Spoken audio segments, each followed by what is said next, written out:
Hey, hey, hey, look at that. Porsche Macan S edit coming up right after the intro.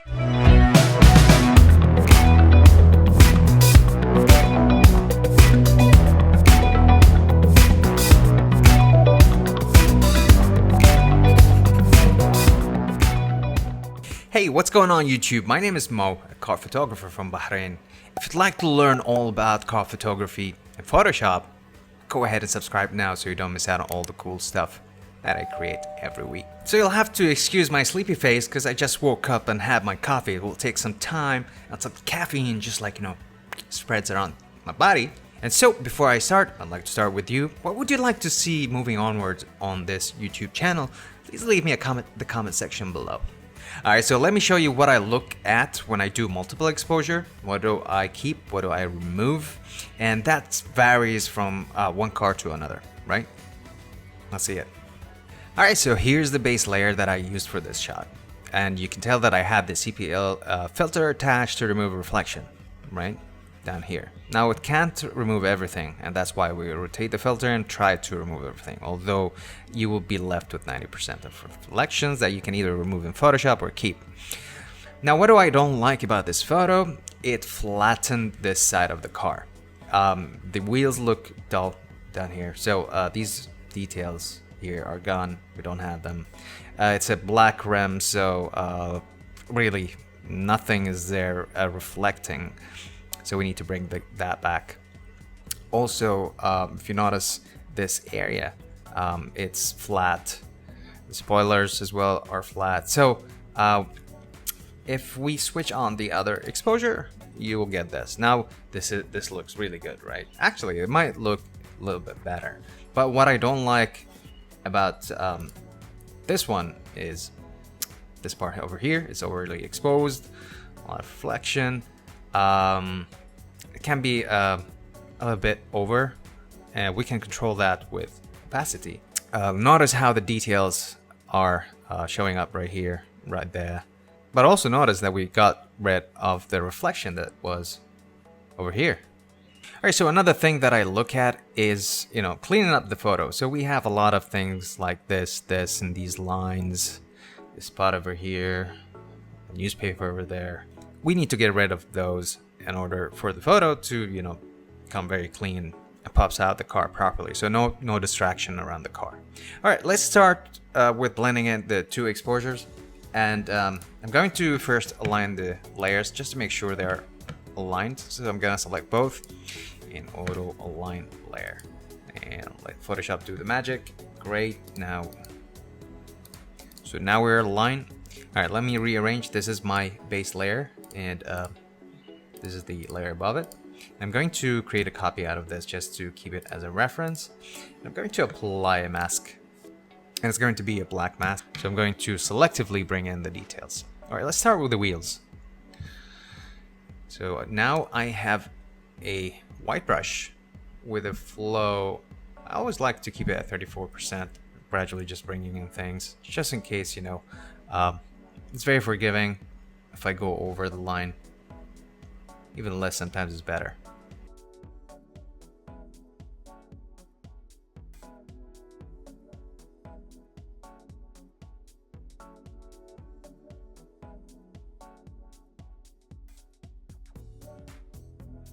Great, let's look at our reference photo. What else would we like to bring back? All right, now I'm going to bring the details down here.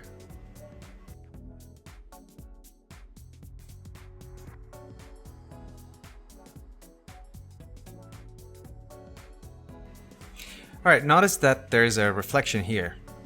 We can remove that by bringing in some of this layer into the frame. So let's do that.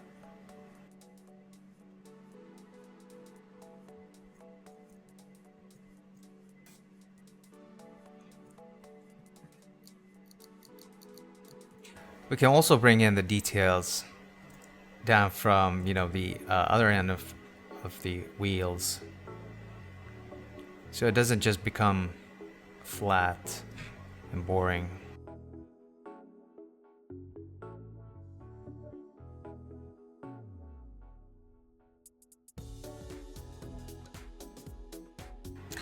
Alright, so there is a reason why I brought these highlights back. I thought it was so boring and flat without it. So if you look at it, there isn't much reflecting on this part of the car. However, I just didn't like the flare. Yeah, the spot is very hot. I'll do the same thing with the windows. I'll just add a little bit of that, just to give it that nice effect. Alright, that's it. Alright, I think we are done with the car in terms of blending in the layer. Let's see what else we can add from the previous frame.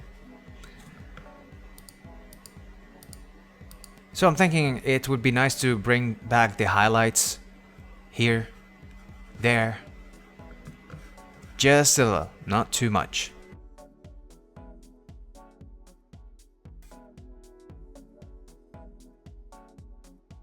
Alright, I think that looks good. Let's delete the reference layer because we won't need it anymore. Delete that. Alright, now looking closely to the car, let's have a look. There is a bit of reflection at the back that is kind of bothering me. It's not too much. We'll try and remove this part by just brushing over it. And there's a tutorial by Alex. I'll leave a link to it in the description below to show you how that's done. So the idea is very basic. Need to grab a brush. Yeah, I'll keep it at 14%. I'll select an area. Make sure you have that on a new layer so you can control it. And based on that selection, I'm just going to start painting. Select and paint. Select and paint. And yeah, it's fading away. Which is good. There you go.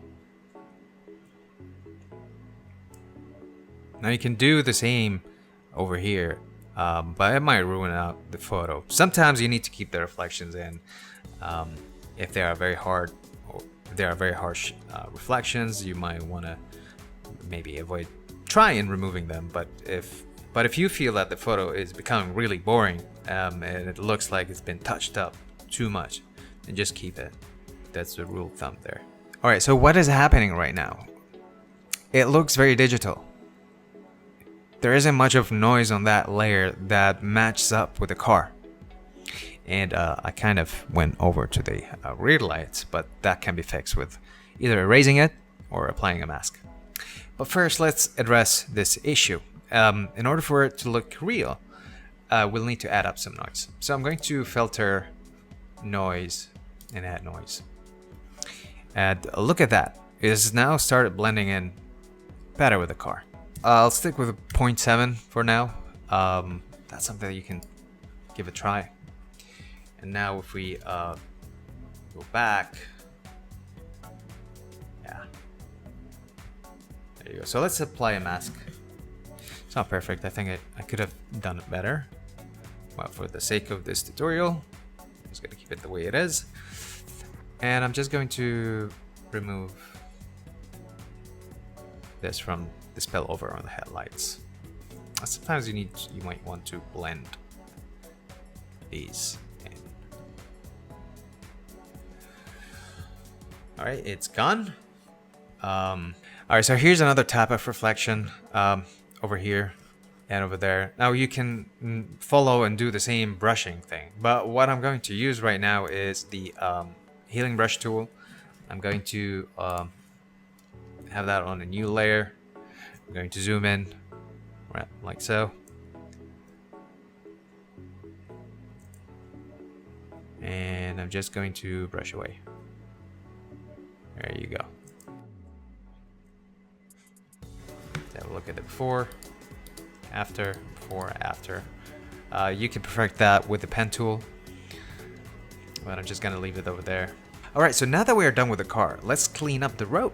To clean up the road, I use multiple tools, or whether it's the clone stamp tool, the patch tool, the spot healing brush, the healing brush. I use multiple tools depending on the situation. Alright, so let's start by removing these, and I'll use the clone stamp tool to remove them. So I'm going to create a new layer, just to keep things tidy. Alright, you need to start naming your layers now.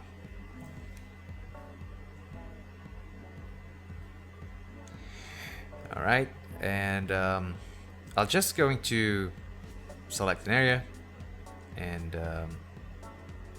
yeah, I think most of you are aware of this.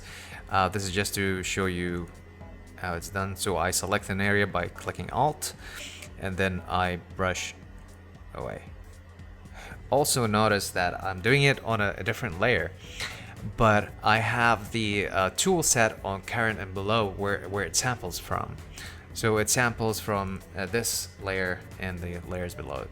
So I'm going to sample from this area, and I'm going to remove the line leading to the car. Alright, and then I'm going to change my sample, and just, oops. That's a lot of coffee in my system to get that right. Okay, there is a pattern. You need to remove that. Yep, and this. Great.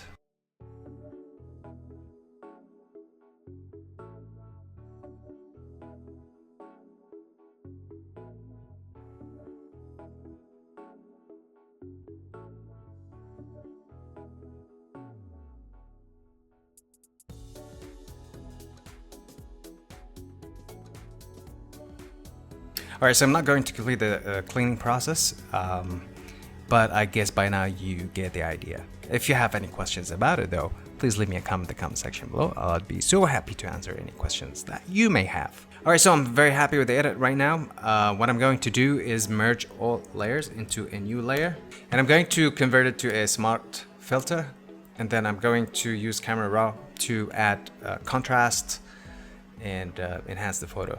Alright, so let's go to Camera Raw filter. Alright, so the way I add contrast is I use the tonal contrast, which is the clarity. I'm just going to drag the slider to see a place or spot that I really like. I think somewhere around there is good. I'll just add a bit of vibrance to the photo. That's great. Just bump up the highlights and a bit of the whites just to make those visible. Just want to see, you know, those highlights on the car. Okay, somewhere around there. All right, I'll add some sharpening. Just going to go with around 54. Gonna mask it out so black won't get sharpened, white will, and somewhere around there is good. Alright, so I'm going to add a graduated filter like I always do, just darken the foreground a bit, not too much. I need to reset this though. Let's do it up until here, and now I'm going to drop the exposure down, bring the blacks a little bit down, so it looks like it's leading towards the car, and then maybe add a bit of clarity to the road, just furthermore. Alright, so I'll use a brush just to make sure that doesn't go over the car. Just remove that edit from there, something like that, and that's it. Click OK. Alright, and we're done. Let's see the before and after. So let's do the build up. There you go. Now it's pretty easy and straightforward to do. Now I might have gone quickly doing things around. What I would recommend you to do is take your time while you do this edit. Alright YouTube, so we've reached the end of this tutorial. If you have any questions, please leave me a comment in the comment section below. Don't forget to subscribe to this YouTube channel and follow me on Instagram, and I'll see you in the next video.